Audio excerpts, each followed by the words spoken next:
अस्सलाम वालेकुम नाज़रीन, आप देख रहे हैं साहिब जी टीवी और मेरा नाम है मोहम्मद अब्दुल्ला। सुल्तानुल हिंद ख्वाजा सैयद मोइनुद्दीन चिश्ती फ़ारसी निसाद रूहानी पेशवा, आलम फ़लसफ़ी, सूफ़ी और ज़ाहिद और अजमेरी सिलसिला चिश्तिया के मशहूर बुज़ुर्ग थे। उनका आबाई वतन सीस्तान था। 13वीं सदी के अवाइल में उन्होंने बर्र-ए-सग़ीर का सफ़र किया और यहीं बस गए और तसव्वुफ़ के मशहूर सिलसिला चिश्तिया को खूब फ़रोग़ बख्शा। तसव्वुफ़ का यह सिलसिला कुरून वस्ता के हिंदुस्तान में हाथों हाथ लिया गया और इस तरीक़त को कई सुन्नी औलिया ने अपनाया, जिनमें निज़ामुद्दीन मोहम्मद औलिया और अमीर खसरू जैसी अजीमुल शान शख्सियात भी शामिल हैं। नाज़रीन, वीडियो का बाकायदा आगाज़ करने से पहले नए वाले दोस्तों से गुजारिश करता चलूँ कि हमारे इस यूट्यूब चैनल को सब्सक्राइब कर लें और ऑल नोटिफिकेशन ऑन कर लें। अगर आप ये वीडियो हमारे फेसबुक पेज पर देख रहे हैं तो हमारे पेज को फॉलो कर लें, और अगर आप मेरे व्लॉग्स देखना चाहते हैं तो मेरे व्लॉगिंग चैनल का लिंक आपको डिस्क्रिप्शन में मिल जाएगा। नाज़रीन, मोइनुद्दीन चिश्ती को बर्र-ए-सग़ीर का सबसे बड़ा वली और सूफ़ी समझा जाता है।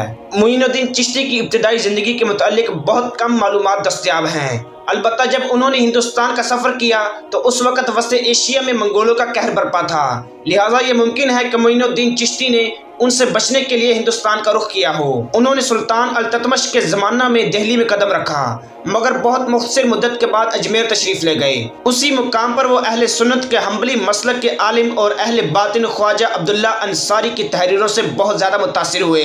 ख्वाजा अब्दुल्ला की असलाफ सूफिया के हयात व हालात पर मशहूर किताब तबक़ातुल औलिया का ख्वाजा मोइनुद्दीन चिश्ती की शख्सियत और उनके ज़ाहिर व बातिन को संवारने में अहम किरदार रहा। इस किताब ने उन्हें दुनिया को देखने का नया नजरिया दिया। उसी ज़माना में वो अजमेर में साहिद व करामत बुजुर्ग के तौर पर मशहूर होने लगे। वो भी यक वक़्त मुअल्लिम, वाज, मुबल्लिग, रूहानी पेशवा और साहिब करामत बुजुर्ग थे। ख्वाजा मोइनुद्दीन चिश्ती अपनी तमाम खसूसियात की बिना पर हिंदुस्तान और बर्र-ए-सग़ीर के सबसे बड़े सूफ़ी और बुजुर्ग की हैसियत से जाने लगे। आप 14 रजब 536 हिजरी को जनूबी ईरान के इलाके सीस्तान में पैदा हुए। आप ईरान में खुरासान के नज़दीक संजर नामी गांव के एक अमीर घराने में पैदा हुए। मोइनुद्दीन का बचपन में नाम हसन था। आप नस्ली एतबार से नजीबुल तरफ़ैन सहीहुन नसब सैयद थे। आपका शिजरा अली इब्न अबी तालिब से जा मिलता है। आपके वालिद सैयद गियासुद्दीन अमीर, ताजिर और बाअसर थे। अल सैयद गियासुद्दीन साहिब सरवत होने के साथ साथ एक आबिद और ज़ाहिद शख्स भी थे। दौलत के फरावानी के बावजूद मोइनुद्दीन चिश्ती बचपन से ही बहुत कनात पसंद थे। मोइनुद्दीन की वालिदा का इसमें ग्रामी बीबी सैयदा महनूर है। आपने इब्तदाई तालीम अपने वालिद माजिद से हासिल की और इसके बाद हिफ्ज़ कुरान की तकमील फरमाई। इसके बाद अभी तालीम आगे जारी थी कि जब आपकी उम्र सिर्फ 15 साल थी, वालिद का साया सर से उठ गया। ऐसे लम्हात में आपकी वालिदा सैयदा बीबी नूर ने बड़ी इस्तकामत का सबूत दिया और बड़े हौसले के साथ बेटे को समझाया और कहा, फर्जंद, जिंदगी के सफर में हर मुसाफिर को तन्हाई की अज़ियतों से गुजरना पड़ता है। अगर तुम अभी से अपनी तकलीफों का मातम करने बैठ गए तो जिंदगी के दुश्वार गुजार रास्ते कैसे तय करोगे। तुम्हारे वालिद का एक ही ख्वाब था, उनका बेटा इल्म व फजल में कमाल हासिल करे। चुनाचे तुम्हें अपनी तमाम तर सलाहियत तालीम के हसूल के लिए ही सर्फ कर देनी चाहिए। मादर गिरामी की तसल्लियों से सैयद ख्वाजा मोइनुद्दीन चिश्ती की तबीयत संभल गई और आप ज्यादा शौक से इल्म हासिल करने लगे, मगर सुकून और राहत की ये मोहलत भी ज्यादा तवील ना थी। मुश्किल से 1 साल ही गुजरा होगा कि आपकी वालिदा सैयदा बीबी नूर भी खालिक हकीकी से जा मिली। अब सैयद ख्वाजा मोइनुद्दीन चिश्ती इस दुनिया में अकेले रह गए। कम सीनी में आपने इब्तिदाई तालीम अपने वालिद मोहम्मद गियासुद्दीन से हासिल की, जो उस दौर में रिवाज हुआ करता। वालिद माजिद के विसाल से हिफ्ज़ कुरान की तकमील फरमाई। वालिद माजिद और वालिदा के विसाल के बाद घरेलू जिम्मेदारी की वजह से बाग की देखभाली फरमाने लगे। वालिद की वफात पर एक बाग और एक आटा पीसने वाली चक्की आपको विरसे में मिली। वालिदैन की जुदाई के बाद बागबानी का पेशा आपने इख्तियार किया। तालीमी सिलसिला मुनक़ता हो गया। आपको इसका बड़ा अफसोस था, लेकिन ये एक ऐसी फितरी मजबूरी थी जिसका बज़ाहिर कोई इलाज ना था। एक दिन ख्वाजा मोइनुद्दीन चिश्ती अपने बाग में दरख्तों को पानी दे रहे थे कि इधर से मशहूर बुजुर्ग इब्राहिम कंदूजी का गुजर हुआ। आपने बुजुर्ग को देखा तो दौड़ते हुए पास गए और इब्राहिम कंदूजी के हाथों को बोसा दिया। इब्राहिम कंदूजी एक नौजवान के इस जोश अकीदत से मुतासिर हुए।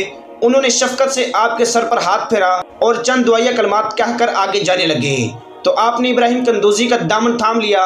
सैयद इब्राहिम ने मोहब्बत भरे लहजे में पूछा, ऐ नौजवान, आप क्या चाहते हैं। ख्वाजा मोइनुद्दीन चिश्ती ने अर्ज की कि आप चंद लम्हे और मेरे बाग में क़याम फरमाइए। कौन जानता है कि यह सादत मुझे दोबारा नसीब होगी कि नहीं। आपका लहजा इस कदर अकीदतमंदाना था कि इब्राहिम कंदूजी से इनकार ना हो सका और आप बाग में बैठ गए। फिर चंद लम्हों बाद अंगूरों से भरे हुए 2 तबाक मोइनुद्दीन चिश्ती ने इब्राहिम कंदूजी के सामने रख दिए और खुद दस्त बस्ता खड़े हो गए। इब्राहिम कंदूजी ने अपने पैरहन में हाथ डालकर जेब से रोटी का एक खुश टुकड़ा निकालकर मोइनुद्दीन की तरफ बढ़ाया और फरमाया, वो तेरी मेहमान नवाजी थी, ये फकीर की दावत है। इसके बाद वो बाग फरोख्त फरमाकर उसकी रकम को गुरबा व मसाकीन में तकसीम फरमा दिया। मजीद हसूल दिन की खातिर सफर किया और अपने जाए विलादत को खैर आबाद कह दिया। बाद अज़ां आपने सब कुछ अल्लाह की राह में लौटाने के बाद तहसील इल्म के लिए खरासान को खैर आबाद कह दिया और आपने समरकंद बुखारा का रुख किया, जो उस वक़्त उलूम व फ़नून के अहम मराकिज़ तस्वर किए जाते थे। यहाँ पहले आपने कुरान पाक हिफ्ज़ किया, फिर तफसीर, फ़िक़्ह, हदीस और दूसरे उलूम ज़ाहिरी में महारत हासिल की। उलूम ज़ाहिरी की तकमील के बाद आपने मुर्शिद कामिल की तलाश में इराक़ का रुख किया। अपने ज़माने के मशहूर बुज़ुर्ग ख्वाजा उस्मान हारूनी की खिदमत में आए।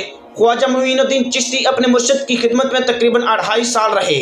आप पीर मुर्शिद की खिदमत के लिए सारी रात जागते रहते कि मुर्शिद को किसी चीज़ की ज़रूरत न पड़ जाए। एक रिवायत के मुताबिक तारीख वफ़ात 6 रजब 627 हिजरी है। आप 97 साल हयात रहे, जबकि दूसरी रिवायत में 103 साल की उम्र में आपका विसाल 633 हिजरी में अजमेर में हुआ। नाज़रीन, आज के लिए इतना ही।